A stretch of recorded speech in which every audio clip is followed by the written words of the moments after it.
ஆம்பளை யாருன்னு தெரிஞ்சுக்கிட்டியா? தூக்கி வீசிக்கிடா அவனை. இனிமே அவன் ஏந்திரிக்க மாட்டான். வா சொல்லவா, கல்யாணம் பண்ணிக்கலவா.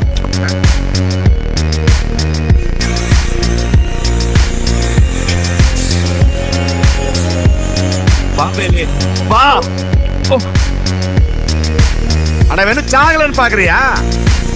இவன வாடி. இப்ப கபடி ஆடலாம். வாடி. கபடி கபடி கபடி கபடி கபடி கபடி கபடி கபடி கபடி கபடி கபடி கபடி கபடி கபடி கபடி